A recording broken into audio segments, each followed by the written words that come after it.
You wanted the best.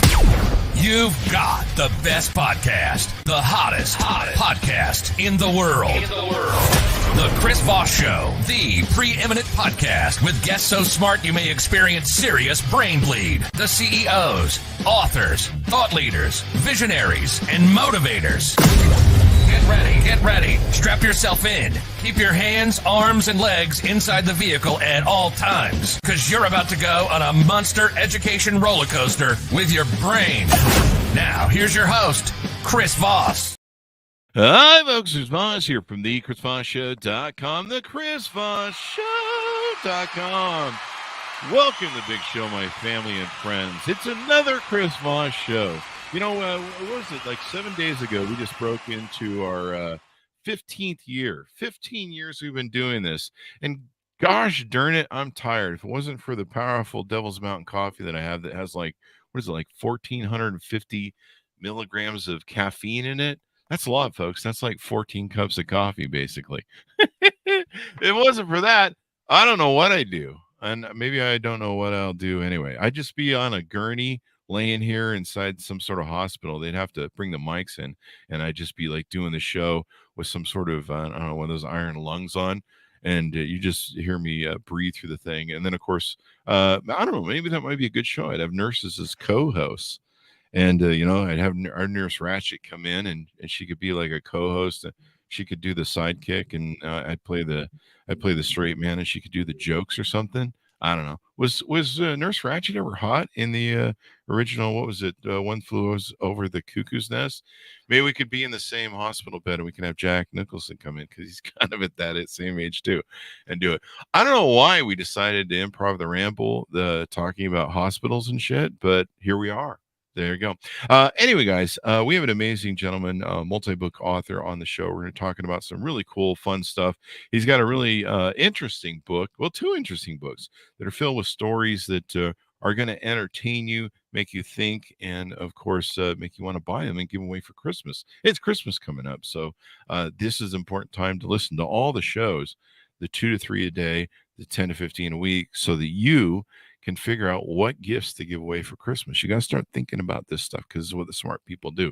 I always keep an extra pile of books laying around or gifts laying around, whatever I got from the Goodwill, for those people who end up giving me something that I didn't really care about and didn't get them a gift, but they always show up on Christmas Day and go, "Hey, I got you something." You're like, damn it. And so then I'm always like, "Hey, I got you something. I thought exactly of you. And I'm going to pretend like I like you for a day because you gave me something." And then I go get some books. And I'm like, "Here, take 2 copies of this." They're like, "Why'd you get me 2 copies?" I'm like, "I don't know. It's the backup stuff." It beats regifting, folks, because people know when you regift. Don't regift. That's just bad business. And especially if you don't unwrap it and take the you give them a book where the authors said to XYZ, and they're like, "Hey, why does this have a different name in it?" Don't do that. I've seen that movie. Anyway, guys, we're going to get to him in a second. But as always, this is the cue up for the guilt and shaming. Refer the show to your family, friends, and relatives, because then you can spend the holidays with them and you can talk about the show instead of talking about politics or, I don't know, viral videos or whatever the sort of kerfuffle that's going on TikTok these days. Tell them to go to goodreads.com/Chris Voss, LinkedIn.com/Chris Voss, YouTube.com/Chris Voss, and TikTok at Chris Voss 1. Today we have an amazing gentleman on the show, and he's the author of the newest book that's come out. Jason Voiovich is on the show with us today. His latest book is called Booze, Babe, and the Little Black Dress. Sounds like Fridays around my house. Anyway, let's recut that so we get the title right, because otherwise people will Google that on Amazon. It's called Booze, Babe, and the Little Black Dress: How Innovators of the Roaring 20s Created the Consumer Revolution. We'll also tease out his prior book that was really popular called Marketer in Chief: How Each President Sold the American Idea. And we'll find out if it ever came to fruition. Maybe we're just still chasing it. Anyway, he is joining us on the show. We're going to be talking about both books, some of his thoughts on marketing, et cetera, et cetera. And one of the things I have is we've got to pull up his bio here so that we have it and we can give you the lowdown on his thing. He has a career that spans more than 25 years. He's launched hundreds of new products, everything from medical devices to virtual healthcare systems to non-dairy consumer cheese. What does he have against dairy? To the next generation alternatives, to the dreaded cone of shame for pets. Wait, he invented that? We'll have to find out. To sex aids for cows. Really? Wow. Oh, that's a whole show right there. He's a graduate of both the University of Wisconsin and the University of Minnesota, and he has completed postgraduate studies at MIT Sloan School of Management. We have a lot of people from MIT on. His formal training has been invaluable, and he credits his true success to growing up in a family of artists, immigrants, and entrepreneurs. They taught him how to carefully observe the world, see patterns before others notice them, and use those insights to create new innovation. Welcome to the show, Jason. How are you? I'm doing great, Chris. How are you? There you go. I am doing awesome. Give us your .coms. Where can people find you on the internet, sir? Yeah, best place to find me is my personal website, jasontvoiovich.com. You'll find information about all my books, the audiobooks, where to buy them, as well as other projects I'm working on right now. You can also search for me on LinkedIn or Amazon. It's one of the very, very, very few benefits of having a unique name like Jason T. Voiovich. I'm pretty easy to find. If you found me, I'm the same one. There you go, and there'll be a link on the Chris Voss show as well to you and your books. Now we've crossed the thing that we have to flush out just a little bit. At one point, you helped market or launch sex aids for cows. Yeah, that's right. It's not half as odd as you might think. If you're from farm country, you kind of already know this, but you might notice out in the fields, if you're driving through, you're kind of in your car and you're driving around, and all of a sudden you see two cows that you might believe are engaged in amorous activity. Oh. And you've seen this. It's called mounting. And anyone from kind of farm country knows what I'm talking about. But you city folks might need a little lesson. There'll be two female cows that will mount each other. I know. Hear me out. What happens during the kind of cow breeding cycles when the cow goes into heat, they call it in estrus. Okay. Other cows sense that, even female cows, male cows. If there's a male cow there, you kind of know what happens. But even a female cow will mount another female cow. So here's the deal. That's the way that you know, like, okay, that cow is in heat. And usually most dairy these days is artificially inseminated. So the artificial inseminator guy will come by with his tools. We'll just leave it at that. He will inseminate the cow. Well, he's got to be able to have a way to know how many times that cow has been mounted, because the number of times a cow has been mounted equals about how ready that cow is to get pregnant. Wow. So what I helped launch was essentially imagine a scratch off lotto ticket. You kind of have this picture in your mind, right? Imagine putting a sticker on the back of it so it's highly adhesive. You slap that bad boy on the back of the cow. And then when the other cow mounts it, they're kind of rubbing off the scratch off. And when the scratch off is ready, bingo, you won the lottery. Go in there with the artificial inseminator, and you know exactly when to inseminate that cow. There you go. It's a scratch off lotto ticket is a sex aid. Do not try this at home, kids. It is unlikely that your spouse will appreciate that, putting a sticker on. People that are tuning in right now are like, is this an OnlyFans channel? This could get weird. This could get really weird. You know, there's some people that, God bless them, have trouble, they're human beings that have trouble, getting pregnant and stuff like that. Maybe this is something you can do, just know when you're in your cycle or whatever. Yeah, boy, don't try it. Kids, don't try it at home. Cow mounting. It's Fridays at my house.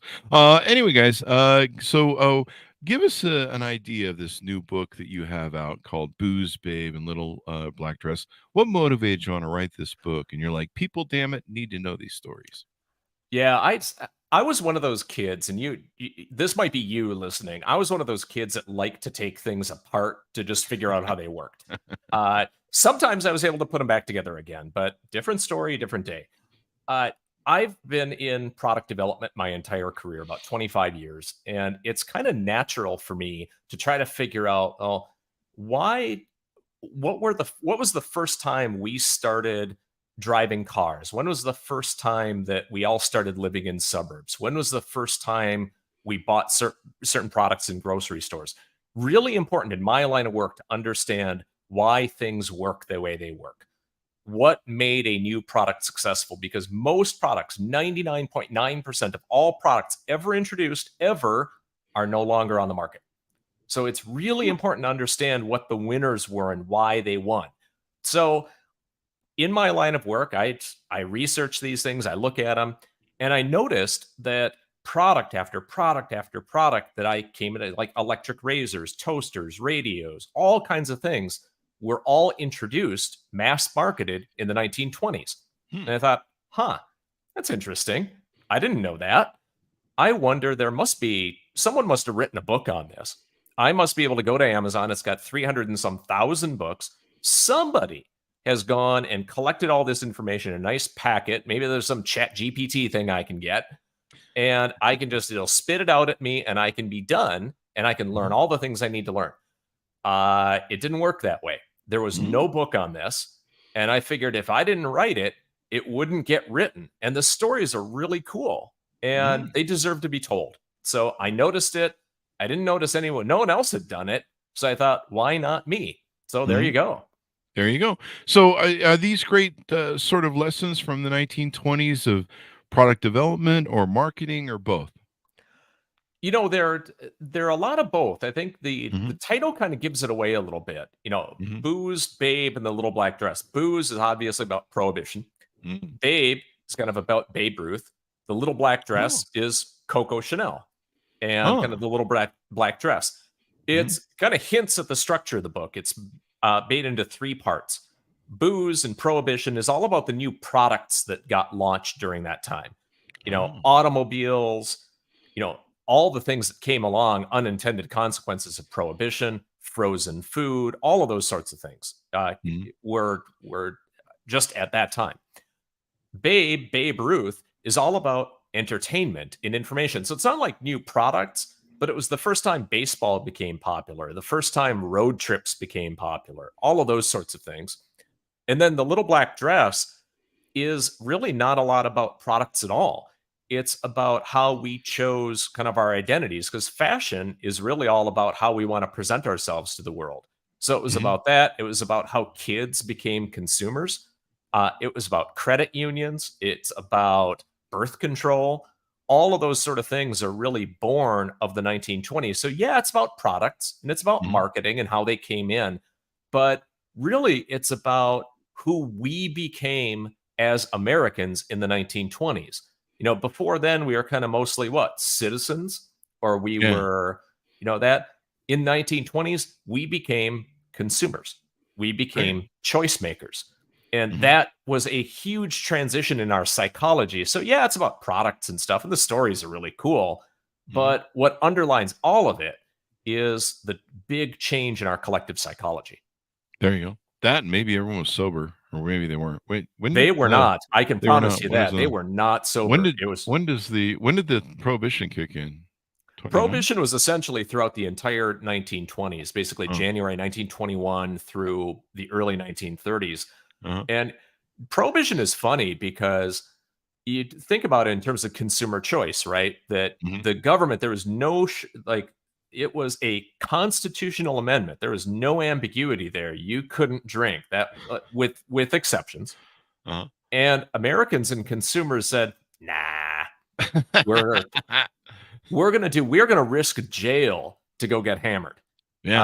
So I think of it as a time of, and sometimes my libertarian friends get excited about this, that this is the first time when the government understood its limits.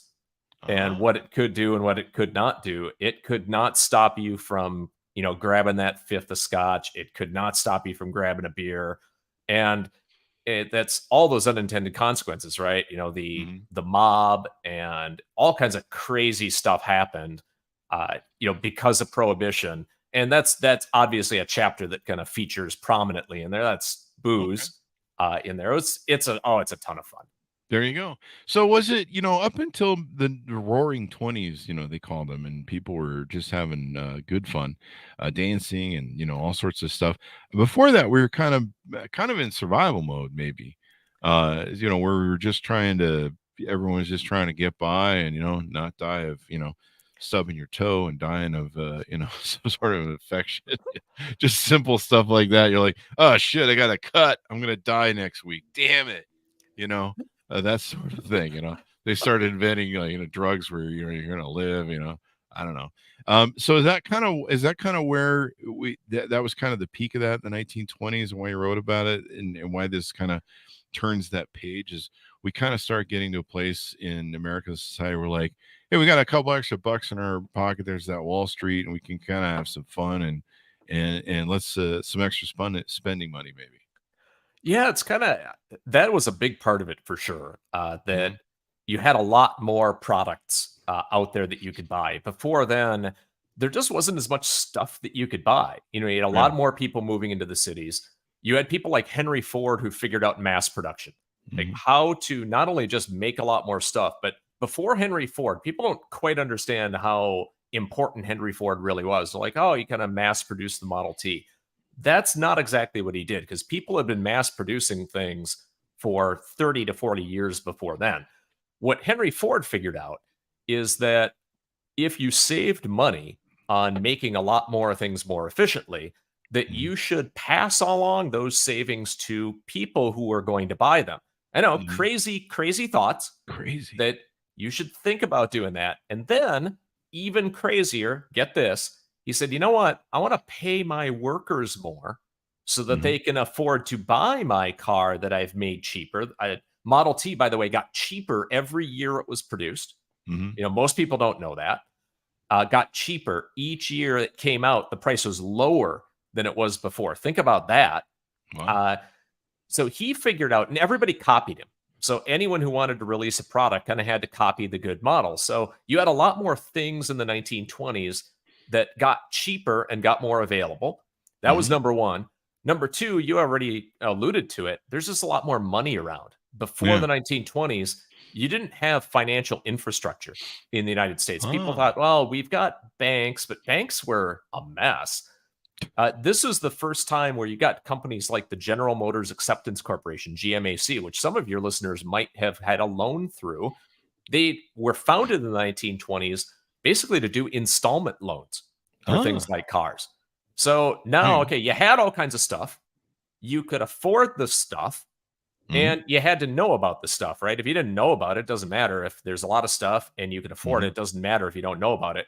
It's all mass marketing and all advertising kind of came into its own in the 1920s because during World War One, President Wilson created this Committee on Public Information. Its whole job was to sell war bonds and figured out how to use mass marketing to do that. Trained up a whole bunch of guys, Mhm. and once they left, the War Department, and the war was over, they didn't have nothing to do. And all of those companies like Henry Ford, General Motors, General Electric, all of them said, we need those guys to work for us. And they hired them all, and the advertising agencies hired them all. And it created this kind of perfect storm. You had a lot more stuff, you could afford the stuff, and you knew about the stuff. It was almost like it couldn't not happen. But all There those you go. things happened right in the 1920s. There you go. It's like when you first discover there's a weed dealer. I don't know what that means. You have the You stuff. mean You at know that stuff. 14? Oh, You know, wait. whatever Yeah. that is. I don't know. It's Yeah. legal now in I, don't- Minnesota. I It's heard not. about It's that. cool now. Yeah, it's I've cool heard now. about it. I don't know what it means. But there you go. So for people that are listening, why is this important? How do we transpose this to today? What lessons can we learn, and how does this history really? We one of the sayings I have on the show from my quotes is the one thing man can learn from his history is that man never learns from his history, and thereby we go round and round.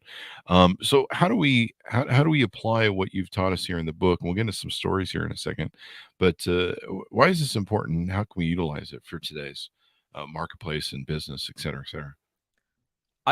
What I usually tell people is you may not be that interested in the history of the 1920s, Mhm. but the history of the 1920s is interested in you. Ah, And And here's the Calm. thing. We talked about, the mass production, mass finance, mass marketing. We talked about all those things. And we think about all those things as happening to us as consumers. But Mhm. flip the language. We're getting tripped up on the word consumer. We think Mhm. about mass consumption, that we're taking, that those things are happening to us.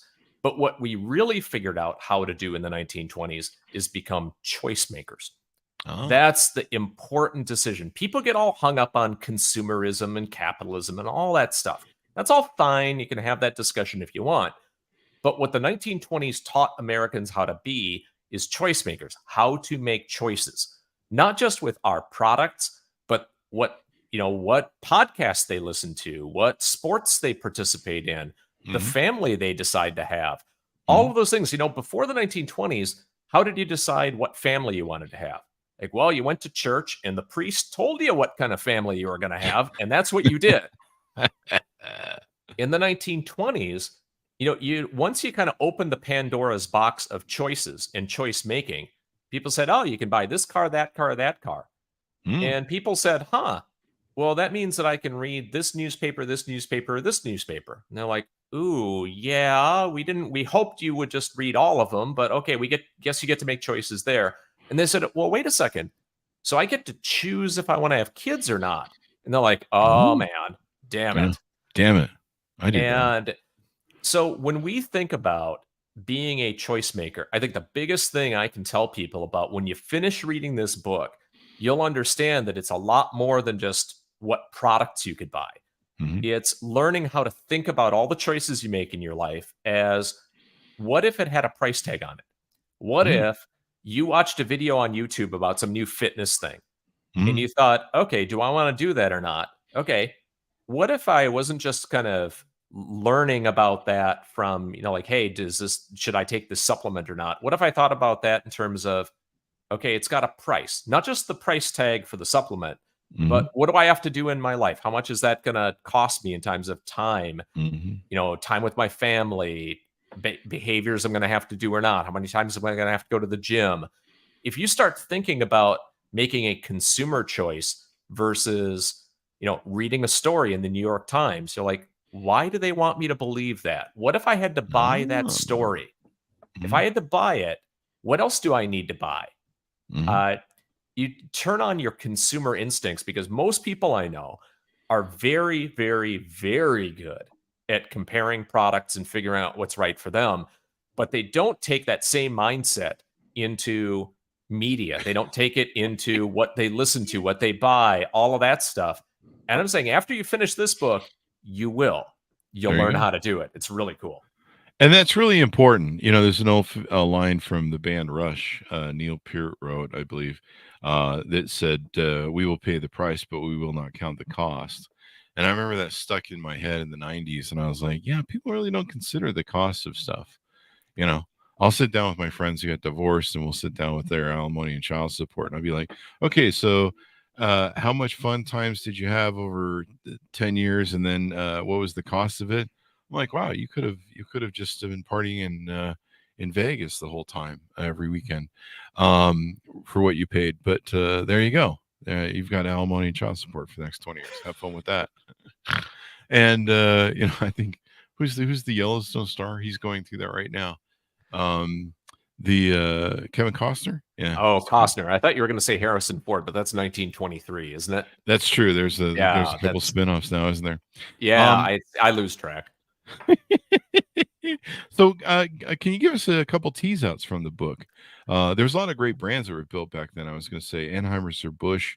We had one of their people on recently, talking about how the family was built. Coca-Cola. There's a lot of great brands that were built during this time, or probably finally hit pay dirt during this time. Can you tease out a couple stories or something that we can do? Yeah, I think there are a couple that really jump out. I mean, Mhm. obviously, this was the Babe Ruth era and kind of Wrigley Field. Mhm. There's, the little black dress, became popular. So if you look at women wearing clothes today and you just kind of go to like a cocktail party, they could have been at that same cocktail party 100 years ago and they would have fit in, because it's Wow. basically the same dresses, the same jewelry, the same fragrances, the same, Mhm. all of that same stuff. But a couple of things that really strike close to home for most people. Most people don't know that frozen foods were invented in the 1920s, commercially available frozen foods. Oh wow. And it's the inventor was Clarence Birdseye. So Birdseye frozen vegetables, they became more popular in the 30s. But the story is really cool. It's kind of the short version of the story is that he's a crazy, curious guy. And he ended up, through circumstance, up in Labrador, Canada with his wife. And he'd go out fishing with the Inuit anglers up there. They'd drill a hole in the ice, they'd auger it out, they'd take the fish out, and they'd throw it onto the ice. And the fish, because it was about negative 40 degrees, the fish would freeze in like 3 seconds. Bam, frozen. Frozen hard, like hard frozen, not like your freezer at home frozen. This is Canada Minnesota frozen. in the winter frozen. Yeah, there you go. So, and here's the thing: have you ever frozen something from the fridge into the freezer and you heat it up the next day and it tastes like mush? Yeah. It just tastes terrible. Yeah, Well, what Birdseye was one of the first people to figure out is the Inuits, when they reheated their fish, it's like, oh, well, this is really good. Why is it that frozen fish that was flash frozen like that tastes good, and the stuff I freeze in my freezer tastes like garbage? He was the Inuits first had microwaves. Did I get it right? Well, what he kind of figured out is that you need to freeze food and vegetables really, really fast because the water inside the cell walls will freeze. And when water freezes, it expands. When it expands, it bursts them. And that's what makes food taste like mush. When you freeze it fast, it doesn't give the water a lot of time to expand. That's the science lesson you probably learned in 10th grade. But here's the practical application is he figured out how to freeze it, not up in Labrador, Canada, but using chemicals in a factory. So basically mass producing frozen fish like Henry Ford mass produced cars and was able to get all of that to market. And people could have frozen fish if they lived in Minnesota. They could have corn if they lived in Florida. They could have berries if they lived in Arizona. All of that stuff, that was all possible. And that was just not possible before the 1920s. It was that guy's singular invention and kind of bringing that to market that made it all happen. It's the first time we could choose to have food. We could choose what we wanted to eat. And eat it year round where it wasn't seasonal. Eat it year round. Yeah. Like most people have no concept of what that's like. That like, hey, if strawberries are out of season, you are SOL. Yeah. But he was the first person who said, nah, I can fix that. There you go. I mean, first kind of lay a foundation for globalization because now we get vegetables year round from all over the world, That whole idea, it's like, if you think about the long tail of impact there, that like we can get, I live in Minneapolis, Minnesota, and we don't got no lobsters here. I can promise you that, no matter how deep the lakes are. There are no lobsters outside of the tank, outside of those restaurants that we don't want to give their trademark on the show. But you've been to one and you can pick the one you want dead up in the front. You say, kill that one for me. It's like an executioner. I know, it's a little weird. I'm never going to be able to go into one now. Oh, you will now because you kill me that one. Yeah, that's probably something sadistic that I have going on there. But I can get lobster here. I can get fresh fish, fresh ocean fish from anywhere. And when I was down in Key West, they had corn. They had cornstarch. They had all those things. You can't grow corn in Key West. You can't grow much of anything in Key West. There isn't that much space there. Just hurricanes. Hurricanes, sugarcane, rum. There's a lot of rum in Key West. And limes, evidently.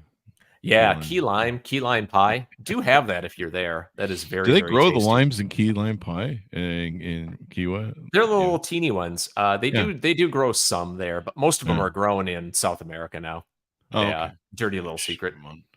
There you go. So these are great stories in helping people kind of realize how these things rose. And do you find that who's going to be targeted most of the book? Marketers, people who build brands and want lessons on how they go? Yeah, here's the thing. There are a lot of those people that read my book, who will know me or have heard of me. And that's great. I love writing for them. But I try to write for people who would not ordinarily pick up a history book. Hmm. Most of the I know there are a lot of people who the thought of reading a history book just gives them hives, and they're like, you know what, I just want to read a mystery, I want to read a romance novel, whatever. Hmm. I actually read and listen to a lot of mystery, science fiction, and romance novels because not only are they well written, Hmm. but they're engaging in a way that most history is not. And it's just, I don't know what it is about kind of this. There is a version of historian that wants to kind of make sure that it's, every I is dotted, every T is crossed. And I love them. I couldn't do what I do without them. But it's very difficult for the layperson to kind of pick that up and get interested in it. You've got to There be you able go. to tell those stories that are interesting and fun in a way that a person who's used to reading romance novels would pick this up. So I market my books to people who don't read history. Hmm. And so they're a really hard audience. I think that, people who are historians and marketing folks, they have their own, they either like some parts, they don't like others, whatever. But my hardest audience are the people Hmm. who said, yeah, I read Nora Roberts, or I read, James Patterson, or I read Stephen King. Why would I Or pick up your book? I got to make my book something that they would pick it up and say, I want to read that. I'll give you a shot. So does that's who anybody I'm say they writing read? for. Does anybody say they read 50 Shades of Grey and read your books? I will tell you there are a couple of chapters in the book that do get a little naughty. We do Ah, talk about birth control in Booze Babe in the Little Black Dress, and it ah, is E for explicit, folks. I will tell you that it's uh, just E for explicit. there you go. You are well warned. Sounds like Saturdays when I go to Vegas and hit Spirit Reno. It could So be. you have the nice, sexy title, "The Booze Babe and Little Black Dress." People go, "Oh, yeah, that's interesting." And then you got the how innovators, the Roaring Twenties, created the consumer revolution. So you got like the business and the sexiness there going on. Let's get a plug in for your other book that's really interesting, the one about the presidents. And I had that one up. Now I got to flip to it here. Marketer in Chief: How Each President Sold the American Idea. Tell us a little bit about this book because I think it's very interesting as well. Yeah, I'm a big history buff, as you can guess. Most We're marketing starting and to figure adver- that out Yeah, because yeah, yeah. yeah, You got that. You got that we're part. starting to get that. Yeah. Yeah, there aren't a lot of historians in kind of my chosen field. We tend to kind of look forward. We're always trying to create the new thing, right? I mean, that's our job, is to create a new Hmm. thing. We don't get a lot of points for creating old things. So there aren't a lot of people out there like me. So the one that's good in that I don't get a lot of competition, but it's bad that I don't have a lot of competition. I don't have other people I can look to. Hmm. When I wrote Marketer in Chief, uh, I wanted to get a sense for, I just wanted to explore how each president, not just like, hey, it's just Lincoln and Roosevelt and Barack Obama and George Washington. Like, no, I had to Hmm. challenge myself to look at each president, because each president was kind of the chief marketing officer of the United States. Hmm. And here's why I say that. When you think about the United States, let's compare that to China, for instance. What makes you a Chinese person? Well, like, okay, you live inside the border of China, or Hmm. you were born there or Born something, there. and you are ethnically Han Chinese with a few other ethnicities kind of mixed in there. But if you are from China, you are Chinese. If you're American, what is that? America is not really a geography. Like, yeah, Hmm. there's a United States area, but America is an idea. Yeah. It was the very first country that was really founded on kind of a set of ideas and ideals, more than Hmm. just a geography that a people could defend. Hmm. So the whole thought is, okay, it wasn't about kind of protecting the borders and kicking people out, kind of like European history, African history, Asian history, South American history.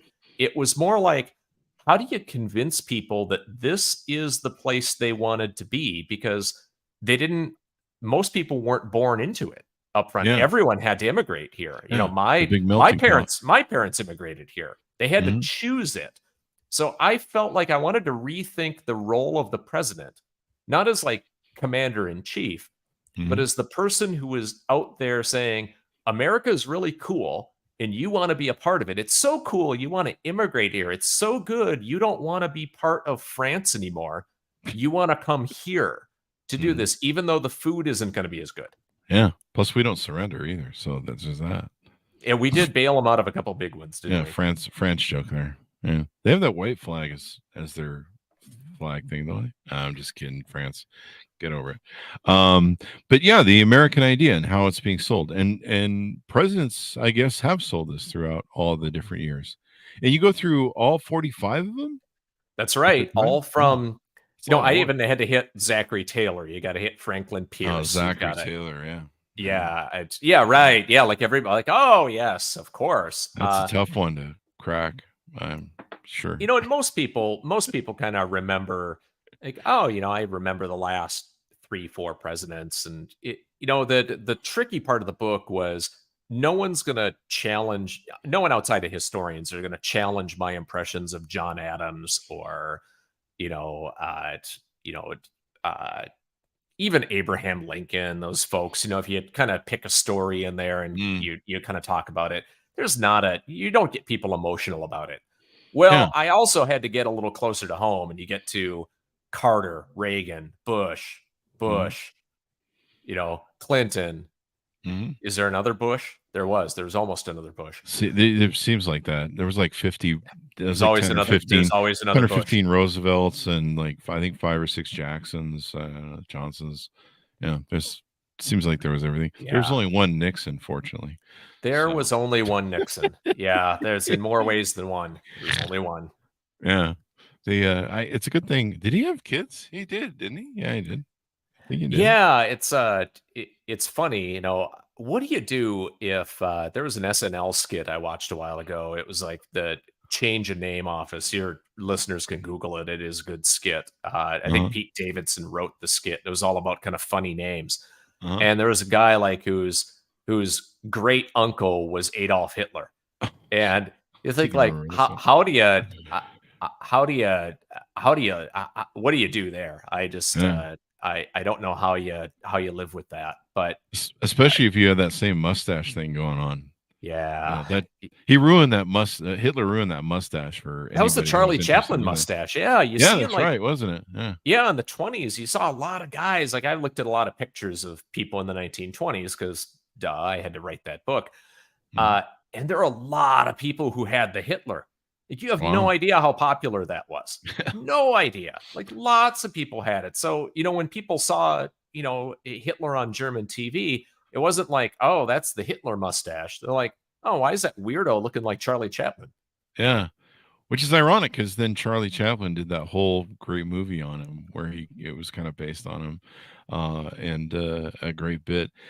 So how hard was it to go through and try and dig all this up? I mean, obviously with recent presidents, there's a lot of recorded data and press on them. Was it hard to get it from some of the more obscure presidents? Oh yeah, there's no question. I think Hmm. if I recall, there might have only been on some of the presidents, there might only be one or two biographies at all. Hmm. There's the whitehouse.gov, they've got little histories and biographical sketches and a few references. You Hmm. can find entire books on Abraham Lincoln's wife's recipes. Like there are Oh, whole really? books on that.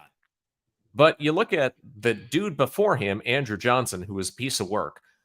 You look at that guy, and there might be 10 books total written about Hmm. him. So there's definitely a sense for American history where we tend to pay attention to the winners and the ones that Washington, Jefferson, Lincoln, Roosevelt. You know, uh, Maybe we remember Roosevelt. Roosevelt. There's another Roosevelt. But if you ask people to like, hey, can you name 5 presidents? No problem. Can you name 10? Okay, yeah, most people can. Name 20. Most people Oh. can't name 20. Mhm. And part of that is because presidents generally before FDR, really, Before Lincoln, for sure. Before FDR, absolutely. The president wasn't that big of a deal. It was Congress that was the big deal, and that was on purpose. Most people haven't read this part of the Constitution. I know a lot of like real Constitution rah guys who have never actually read it. When you read the Constitution and it lays out the three branches of government, right? They'll say, you'd think, oh, well, president, Congress, and the courts. It's not how it is. The first is Congress, and it's like 3,000 words describing what they do. There's like 1,000 words describing what the president does. And there's like a footnote describing what the courts are supposed to do. So when you think about like, hey, it's, well, he could have written some more about that. And why hasn't they could have maybe some rules and ethics regulations. But we're finding out now. And that's really interesting. So Congress was supposed to be almost maybe more important than the president. Maybe the president was supposed to be more of a figurehead. Well, if you got to put yourself in the shoes of the people who were there at the time, they fought a war to not have a king. That's true. So that was kind of what was on their mind at the time. So they wanted more of a parliament, kind of congressional branch. The legislative branch is supposed to be primary. And under that, like, okay, we do understand the need for a figurehead, someone who is kind of head cheerleader and administrator. And then, we need courts. Courts are important, but they'll figure that out for themselves. They spent most of their time on Congress. So the big deals were who were in charge of the congressional committees. When you read history of that era and you think, oh, I'm going to read a biography of, Andrew Jackson. Well, Congress features really prominently during that. Just very much co-equal, if not much more important than the president. There you go. Well, Clarence Thomas evidently figured out really well how to run SCOTUS, and put it up for sale to any billionaire willing to buy. This is interesting. Is it kind of based around the framework of, in our Constitution, it says that we're I'm missing one of the words, but we're basically on a path to try and form a perfect union. And it's not claiming that we're perfect or that we might ever achieve it, but we're working towards that at all times. And that seems to be a theme through all of our history, and maybe always will be a theme.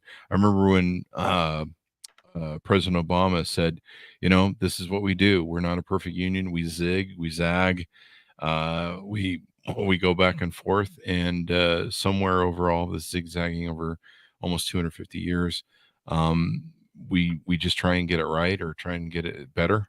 Righter, righter, as it were. And sometimes we don't always do the right thing, and we can look back on history and go, yeah, maybe we made some mistakes there, or maybe a lot of mistakes actually when you look at the history of this country. But maybe we're better. But yeah, you're right. Every president tries to sell what the American dream ideal should be. We've had that great Statue of Liberty standing out there in the ocean that seemed to convey a lot of that imagery, or that idealism. Was that something that a lot of people picked up on and ran with for ever since that thing came over from France? Yeah, there's always been a sense of, kind of life, liberty, and the pursuit of happiness. There you go. That it's really the key word in all that's pursuit. People think it's it's life, it's liberty, it's happiness. Like, no, it's the pursuit. It's the journey. And, that's really what the framers figured out, and what the genius really wasn't any of the specifics that were in there. It was that we have to have something that can change over time. What's the right balance? You change too quickly and things fall apart. You change too slowly and things kind of calcify. So it's kind of getting the right balance, and you never get it perfect. But over time, if you leave flexibility, that, you've got a kind of a pursuit of something, a more perfect union, and the realization that you'll never get there.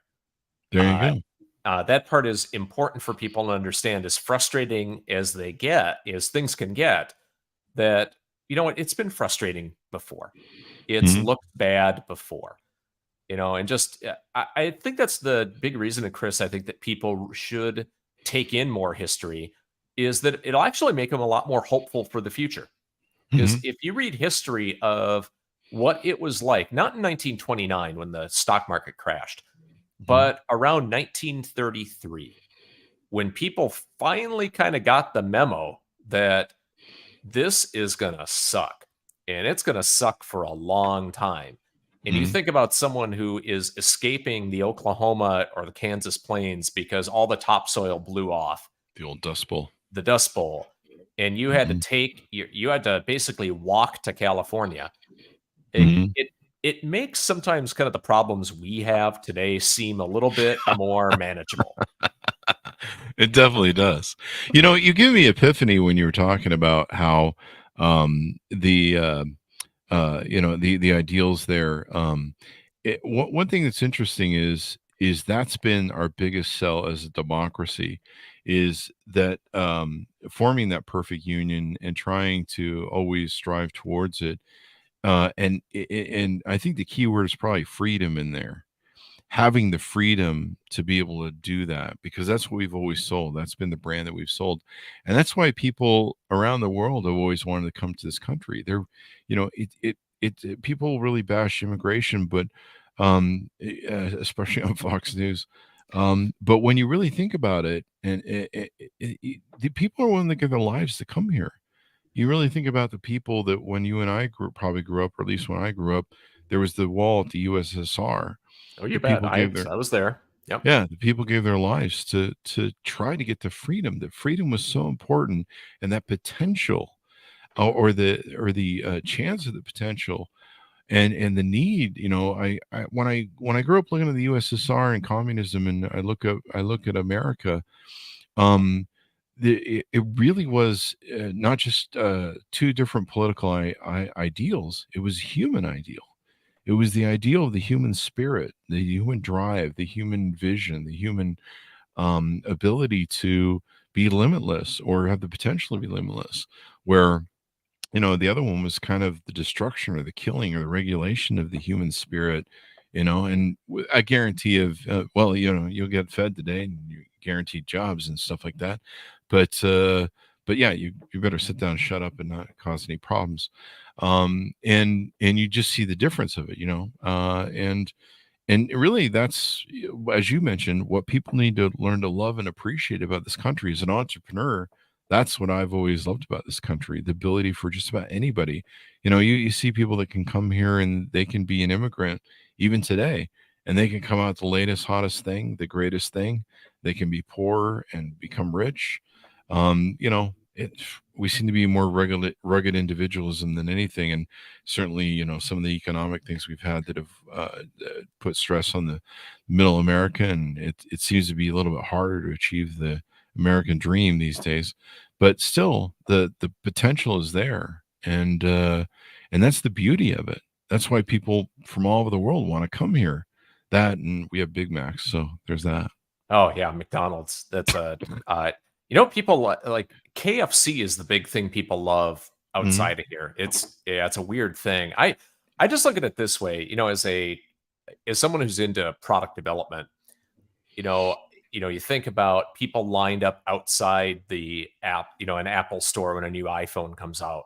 An iPhone, the first one or the first couple, there are just lines out the door, like the Nintendo products, or whatever the case may be.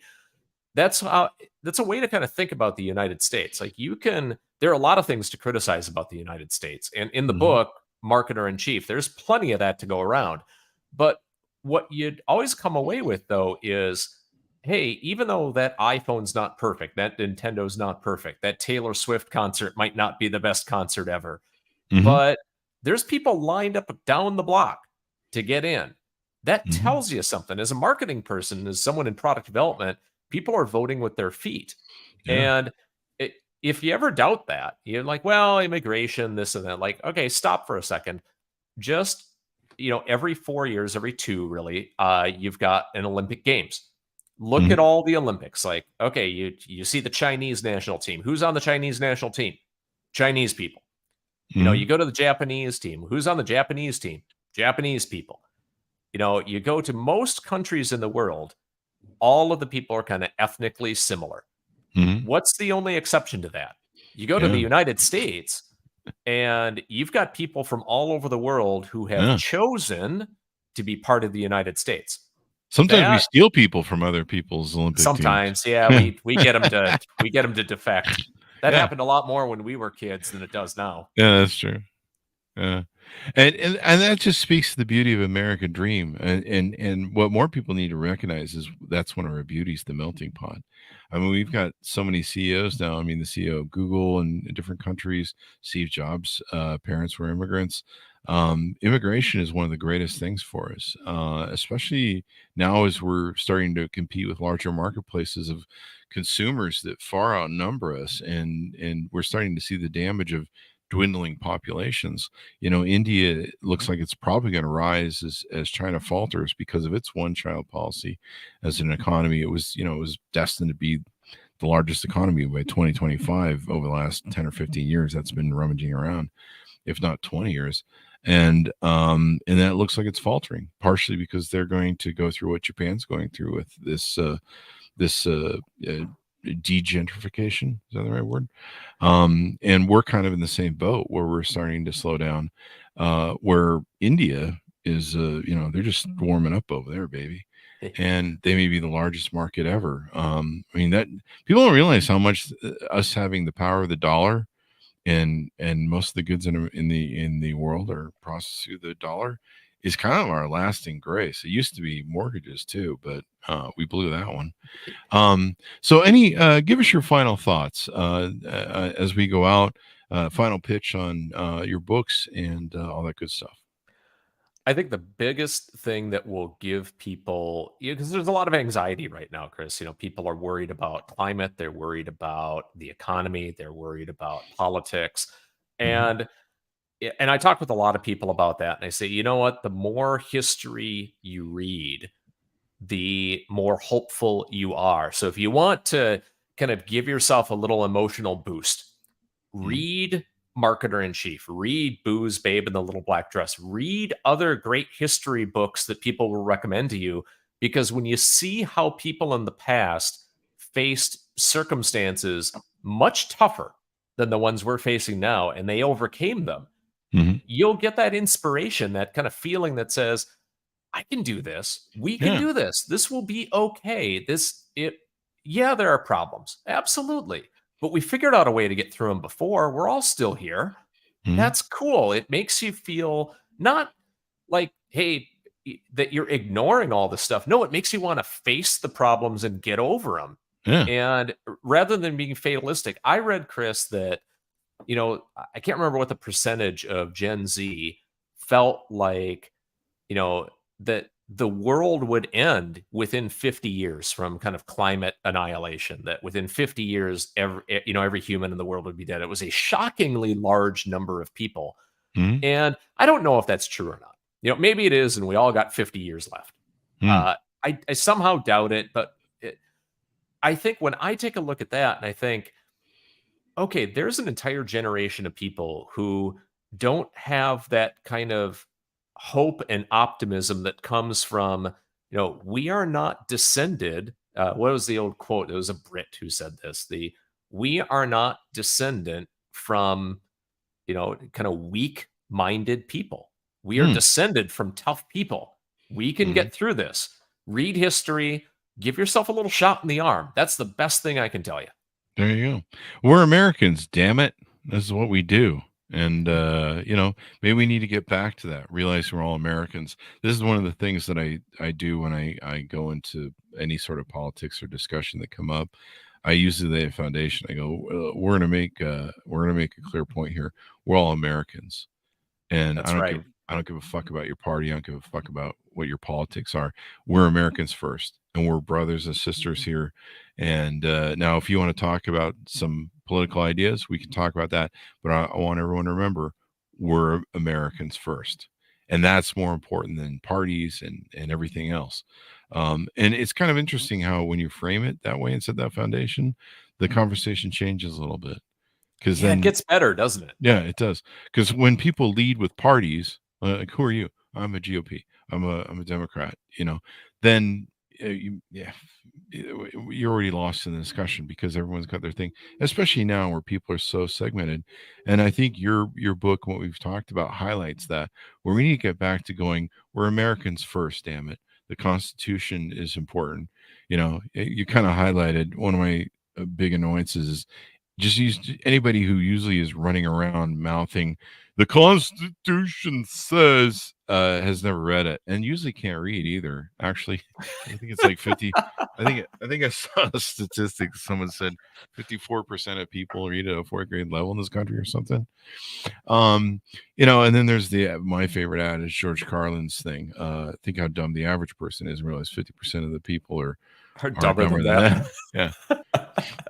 So God bless George Carlin. yeah, I mean, if you, I was talking with somebody the other day, and they're like, 30% of this country supports some batshit stuff, and I'm like, if you study history, 30% of this country has always supported batshit stuff. Oh yeah, Like, that's yeah. you'll see, especially back in the 20s. I cover some of those things as like sidebars. Yeah. People believed some weird stuff, and Yeah. like you thought, oh well, there was no one like insert your bugaboo here. Yeah. Like, oh man, that Yeah. that dude's nothing compared to this guy. Yeah. It's so hopeful to read that. You're like, oh, this isn't so bad. Yeah. We got this. It gives you Yeah. perspective. Yeah, Yeah. for I sure. mean, 30% of this country, even after listening to Nixon with the tapes and everything, the smoking gun tapes and everything, 30% of this country were still behind him after he resigned. And they went through that whole kerfuffle. There's a portion of this country has always been trailer park and probably always will be.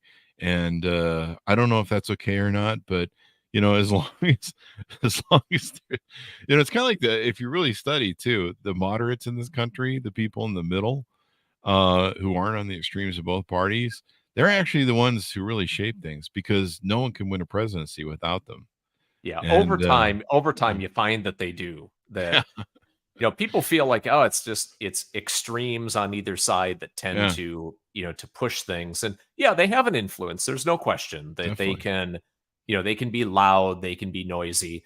But if you kind of look the reality is 70% of all economic activity in the United States is driven by individual consumer choices. Mhm.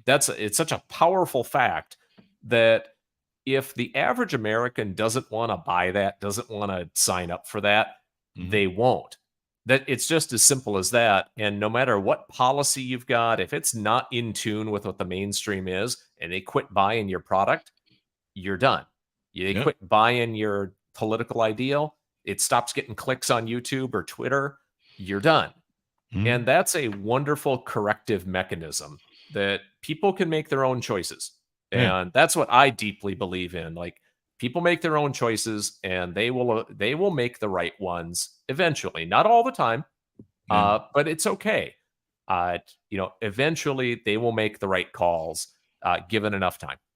And then the great thing about our democracy is, we have the ability to readjust and reset and go, yeah, but those 4 years probably weren't the best That didn't idea. work. We were probably a little drunk with something or power or whatever. I don't know what was going on then, but we're off the juice and we're gonna try something else, or maybe we're gonna try to go back to normal. So and then hopefully we don't zigzag some more.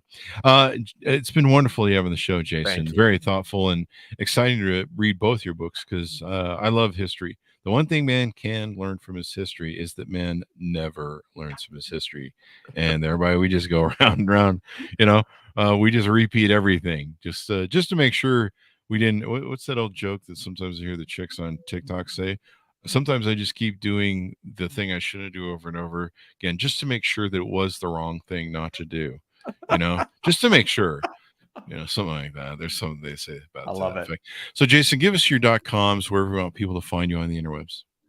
Yeah, people can best find me at jasontvoiovich.com. That's my personal website. You can also look me up on LinkedIn or Amazon. There you go.